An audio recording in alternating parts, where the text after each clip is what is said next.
Basicamente, eu vou fazer você entender que você não tá cansado e desmotivado. Você só tá entregando a sua dopamina por um preço de banana. Eu tenho procurado ser muito intencional naquilo que eu consumo, porque eu não sei a sua, mas a minha dopamina vale muito.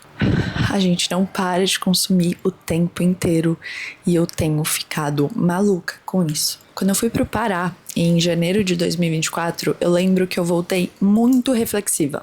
Eu fiquei muito espantada como a relação do tempo deles era muito diferente da nossa. E eu até postei um vídeo sobre isso, foi muito engraçado, em 2024 mesmo.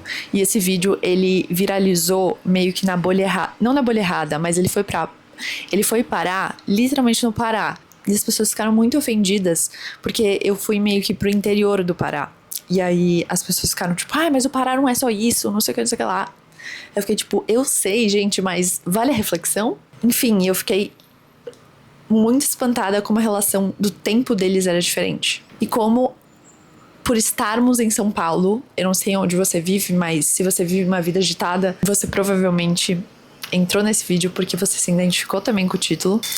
Mas como as coisas funcionavam pra eles de uma forma muito diferente. Eu fui pra fazer um documentário lá, pra entender como a vida dos agricultores do Pará funcionam. E a gente trocava uma ideia, conversava bastante. E aí eu fiquei encantada e maluca como, por uma pergunta que eu fiz pra eles, eu fiquei reflexiva pelo resto da viagem. Eu virei pra vários deles e falei, eu queria saber qual é o seu sonho pra amanhã.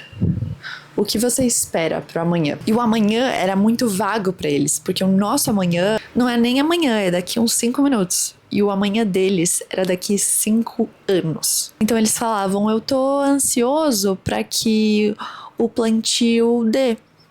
E aí eu falava, e quando esse plantio vai acontecer? E ele, daqui 5, 6 anos. O dia seguinte dele ia ser igual, se não parecido. Muito parecido com o dia de hoje. E a gente vive, parece que 1 ano em 1 semana. E eles vivem 1 ano em 5.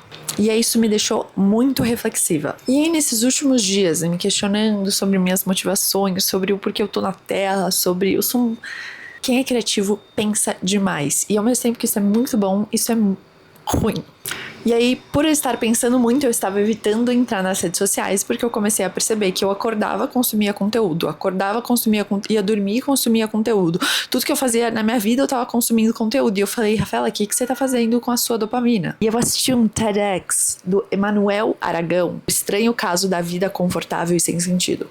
E ele começa a refletir que simplesmente o dia dele é basicamente ouvir os problemas das pessoas, porque ele é psicanalista. Enquanto as pessoas postam as partes boas nas redes sociais, pra ele elas só falam as coisas ruins. E aí ele começou a explicar o porquê a gente se sente extremamente cansado, sem a gente ter feito quase nada. E aí isso me levou exatamente pro Pará em 2024. E eu comecei a refletir o quanto a minha dopamina, ela precisa valer muito. E eu tenho tratado ela como se ela fosse muito barata e não valesse nada. Porque basicamente a gente se pega acordando e já consumindo aquilo que nós não vamos nem lembrar. Tipo, eu tenho certeza que você não lembra o primeiro conteúdo que você consumiu no dia, porque você não estava a fim de consumir, você só estava a fim de scrolling.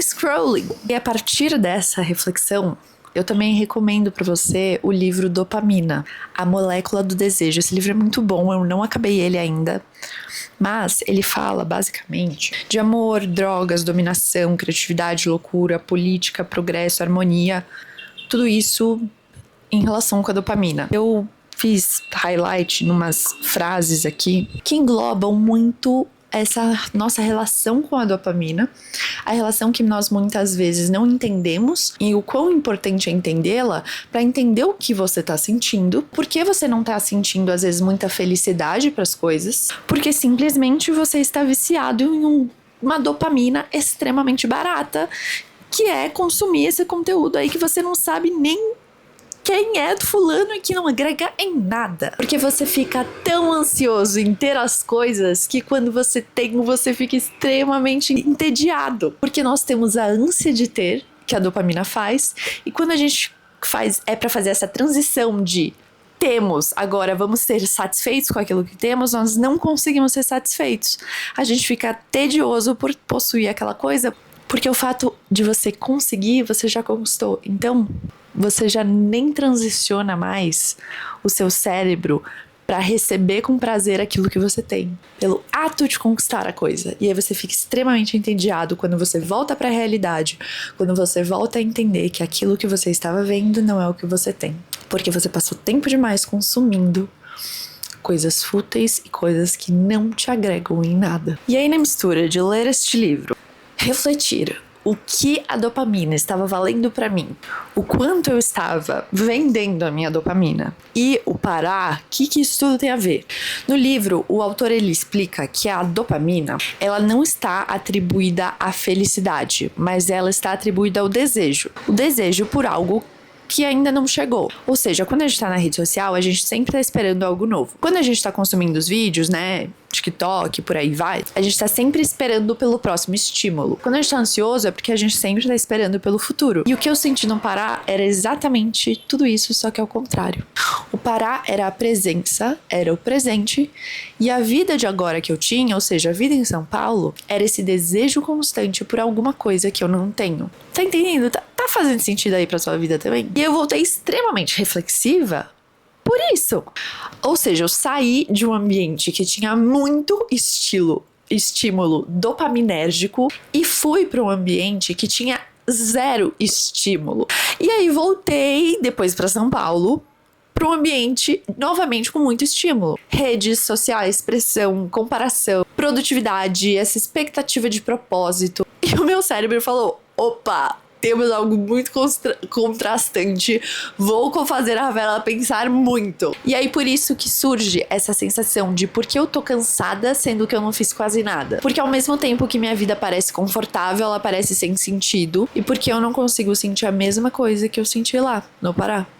E aí é exatamente isso que esse queridíssimo explica. Que quanto mais dopamina a gente consome, principalmente a digital, menos significado as coisas simples da vida parecem ter. E quando eu vi a palestra do Emanuel, eu comecei a refletir que o Pará ele não foi só uma viagem, mas foi o momento que o meu cérebro saiu de um modo desejo para um modo sentido. E o queridíssimo novamente fala exatamente isso. A dopamina ela faz a gente correr atrás da vida o tempo todo, mas o significado das coisas só acontece quando a gente para. Ou seja, eu não estava desmotivada, eu só estava consumindo uma dopamina barata. Ou seja, você não tá cansado porque você tá fazendo muita coisa. Você só está saturado de estímulos que prometem sentido, mas ativam desejo. Novamente, nós só estamos saturados desses estímulos que nos ficam prometendo sentidos absolutos na nossa vida, mas eles só nos geram o desejo de ter alguma coisa que não temos. E o sentido, muitas vezes, a gente se acha no ordinário da vida, porque ele aparece quando a vida fica mais simples, quando a gente não é simplesmente consumido pelas redes sociais, porque a gente tem a perspectiva que a gente está consumindo, mas nós estamos sendo consumidos, essa é real. E por isso, o resumo disso tudo, desta reflexão toda, é que eu tenho buscado ser muito mais consciente com aquilo que eu consumo, parando de consumir aquilo que não me faz sentido e que não me agrega em nada, e buscando consumir aquilo que vai me gerar e ajudar uma criatividade offline, que vai me instigar em querer estudar e ser melhor. Conteúdos que me geram e me ajudam a dar sentido para a vida, e não conteúdos que só me geram esse desejo. Fiz você entender o seu BO? É isso, eu não preciso mais te enrolar. Tira um tempo, vai escrever sobre isso, fica offline e seja consciente naquilo que você está consumindo, que isso vai te ajudar 99,9%. Porque você só tá consumindo aquilo que tá te deixando maluco, te deixando doido e fazendo você querer ter tudo. E quando você desliga o celular, parece que você não tem nada. É isso, beijo, fui. Vou continuar meu livrinho aqui, vou continuar a trabalhar, vou continuar com o meu ordinário da vida que vale muito, muito, muito mais do que aquilo que eu acho que eu devo ter. Tchau!